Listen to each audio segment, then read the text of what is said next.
Welcome to Your Strata Property, the podcast for property owners looking for reliable, accurate, and bite-sized information from an experienced and authoritative source. To access previous episodes and useful strata tips, go to www.yourstrataproperty.com.au. Hello and welcome. Amanda Farmer here, coming to you straight up before we dive into this week's podcast episode. This week I have a chat between Reena van Aalst and myself. The format may sound a little different this week. You won't hear Reena share her challenge. First up, what you'll hear is me jumping straight into my challenge. No, we're not trying to shortchange you this week. Just had some technical issues with the first part of our recording, and we like to keep standards high here at YSP headquarters. So we're starting this week's chat with my challenge. You'll also hear Reena and I talk a little bit about online strata meetings. Really good timing for this chat. I have just wrapped up a webinar for women in strata where we talked about precisely that. The keys to successful online strata meetings. We're going to take the recording of that webinar and give you access so that you can dig a little deeper on some of the issues that Reena and I are going to chat about in this upcoming episode. You will find the link to the replay of the Women in Strata webinar in the show notes for this podcast episode. You can always find those over at yourstrataproperty.com.au/podcasts. That's where you'll find our library of podcasts. Head to this episode number 240 and we will have the link to the webinar replay there for you. If you want to learn some more handy tips and tricks for your online meetings, in particular, learn from our webinar special guest, Anne-Marie Wilshire of Vibrant Voices, on how to use your voice more effectively online. And finally, if you are not registered for the Bylaw Bootcamp, now is the time to do it. The bootcamp is running this week on 3 separate occasions: Thursday the 19th of November, Friday the 20th of November, and Sunday the 22nd of November. If you are listening to this before 8 p.m. Australian Eastern Daylight Time on Sunday, then you're not too late. You can still join us at bootcamp. Head over to stratabootcamp.com where you can register for free and join me online to learn all about how we can use bylaws to improve our communities in 2021. I'm really looking forward to getting you all set for a brand new year in Strata. So enjoy this episode, Wins and Challenges with Reena van Aalst, diving straight into my challenge.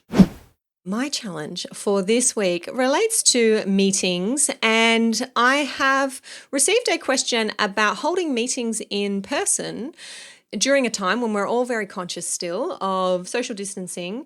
And some owners, it's come to my attention, are under the belief that they cannot hold meetings in person or cannot hold large meetings in person, gather together for the purpose of an AGM, for example, that would either be illegal or may be unsafe.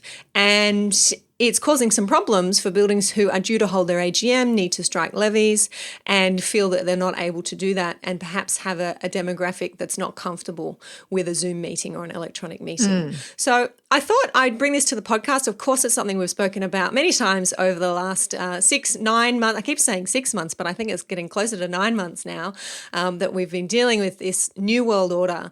At least in New South Wales, I wanted to clarify that it is definitely legal to attend a venue and, at the time we're recording, gather in a group of up to 300. That is the current limit in New South Wales. Could change in the couple of weeks before this goes to air.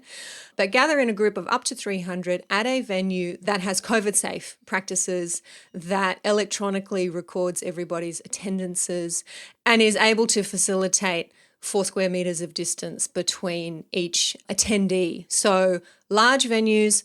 I have seen RSL clubs and clubs generally doing this really well, and I've attended a couple of AGMs at large clubs. Large ballrooms are helpful and theatres are helpful for this. That is possible. You can meet that way. So if it is essential that you have a meeting in person, please don't feel that you are restricted from doing that.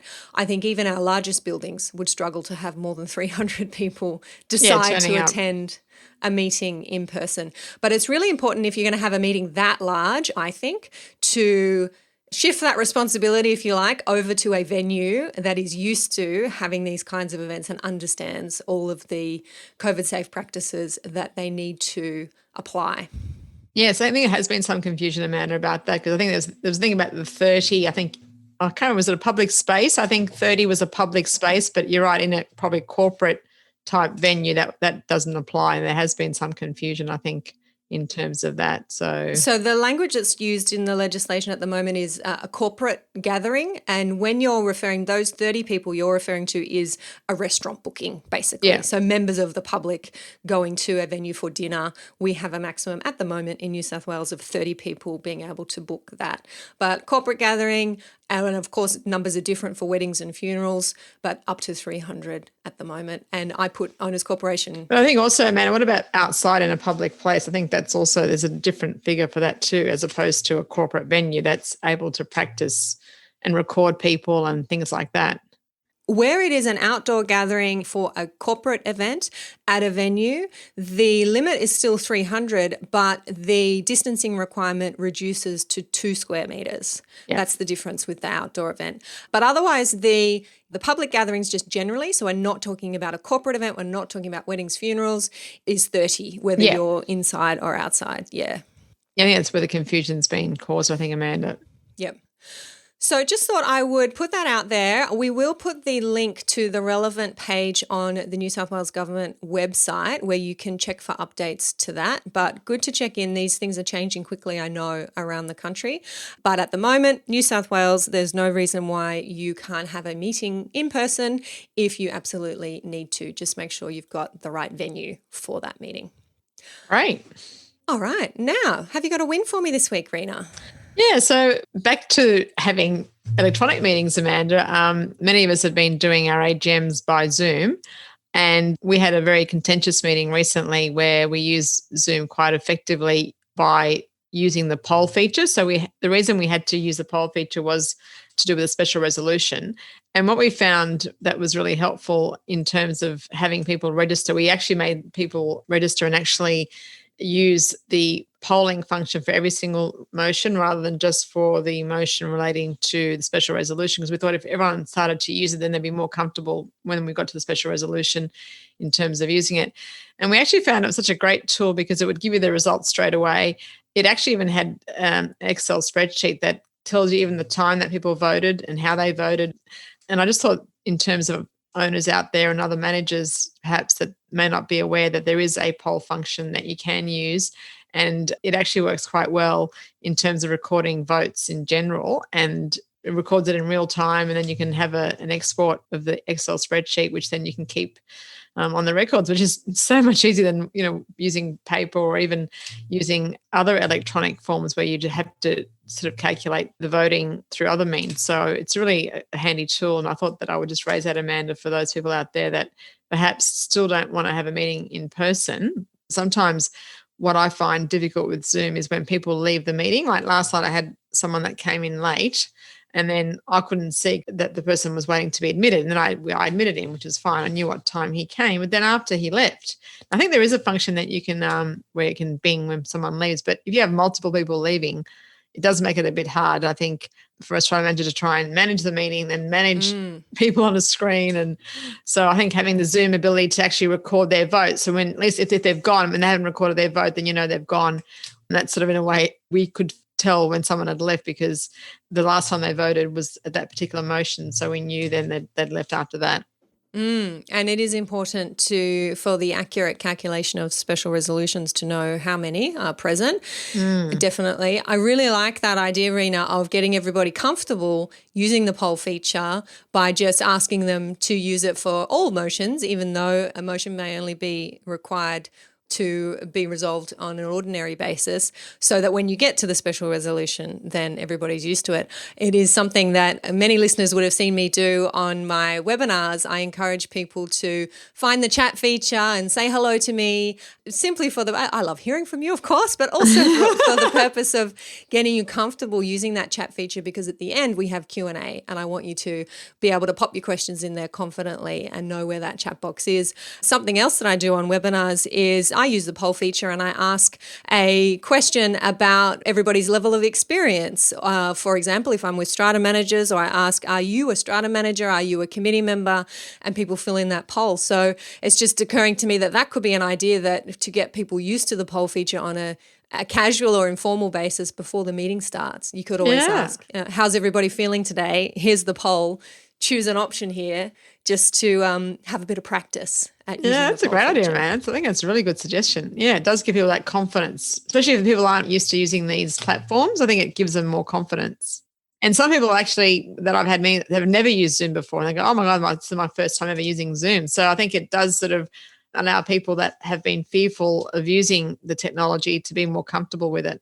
Yeah, it's something that we talked about with Dr. Alex Morris, if you remember, Reena, in the Shared Space Summit this year. And she talked about that moment of welcoming people into a meeting, getting comfortable, having that ritual that you might otherwise have had in person but is missing from the electronic scene, and being able to construct those moments and make people feel more comfortable simply using the technology and feeling like they're connecting a little bit better before the meeting even starts. Yeah, it's a great idea, Amanda, definitely.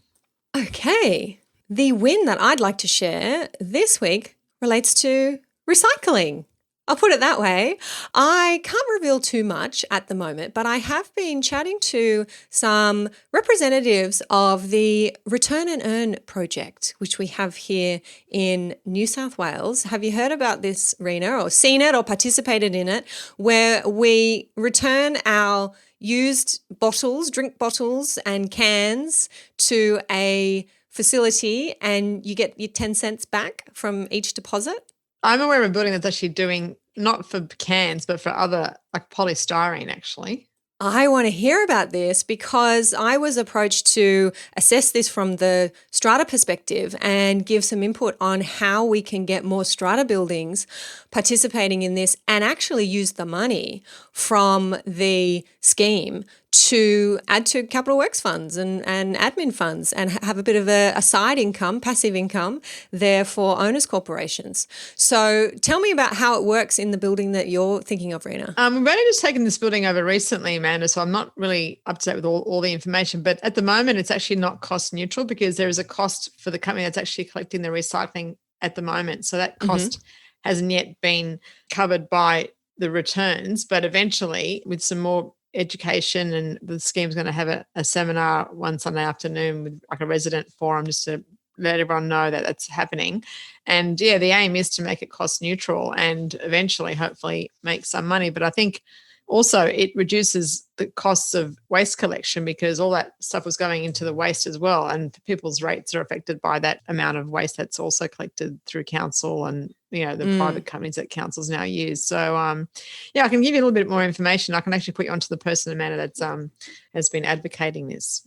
Yeah, I would love to hear from that building, Reena, and also from any other buildings who are interested in that kind of a project. I've specifically been looking at, as I said, the Return and Earn scheme, which is the glass bottles and the cans. And what's being suggested is not so much that we start installing machines, as you might have seen on the streets here in New South Wales, machines on common property, but there are systems similar to those that are happening in schools, where there are special bins for deposit and then later collection, or even bags as well. And as I understand it, for this particular scheme, there wouldn't be a cost to participate. So whether that's how it ends up rolling out or not, I'm not sure. But I think it would be a great way to get residents more engaged, perhaps, in waste management, with a financial incentive there as well. A few things to be ironed out in terms of approval processes and making sure that residents are actually making use of the facilities. But I have a feeling there will be a more targeted project happening down the track. So it'd be good to hear from any listeners who'd be interested in being involved in that first up. Sounds interesting, man. I think the other thing to take into consideration is whether or not the building would have enough room to accommodate another bin. But I suppose if people are putting it in that return and earn bin and not in the normal recycling bin, then I suppose eventually that will cancel that aspect of a room out of the equation. The other thing I think about too, especially with COVID, everyone drinking more, I suppose that would be quite a good way to start, because I'm sure that a lot of, they say old habits die hard. And I think sometimes since COVID started, people have been drinking a lot more at home because they don't, have to drive and et cetera. So that might be, you might be earning it quicker than you thought you might. That's a very good point, actually. And I wonder if councils are seeing that too, and perhaps less being deposited in their machines on the street, unless people are very diligent about collecting. Yes, where I live, we have garbage rooms on each floor, very small garbage rooms served by a garbage chute. And we put our rubbish down the chute, which is awesome. And then we have a box where we put our recycling. And now that I work at home, yes, I do hear the cleaner on a Monday, Wednesday and Friday come and empty the recycling box. And some weeks it's a little louder than others. Yeah, that's right. And, there's a few apartments on this floor. It's not just me. Yeah, exactly, mate. We can't just blame you for that. So lots of innovations that we're seeing happen, and I think this is just one of them that people are thinking a little bit more broader about how we can be working together for our zero waste future, which I know is what all the local councils across the country are aiming for and working. Yeah, no, definitely a great initiative, Amanda. I think that long term, I think regardless of whether schemes make money out of it or not, I think it's a really important initiative to try and reduce waste and encourage recycling. Yep. Excellent. Well, don't hesitate to reach out to me. You can pop a comment under this episode over at yourstrataproperty.com.au/podcasts and let me know if you're interested in participating in this kind of a project in the future. I think that's all we have for this week, Reena. Thank you so much. Thank you, Amanda. See you next time. Have a good week in Strata. Bye. Bye. Thank you for listening to Your Strata Property, the podcast which consistently delivers to property owners reliable and accurate information about their strata property. You can access all the information below this episode via the show notes at www.yourstrataproperty.com.au. You can also ask questions in the comments section, which Amanda will answer in her upcoming episodes. How can Amanda help you today?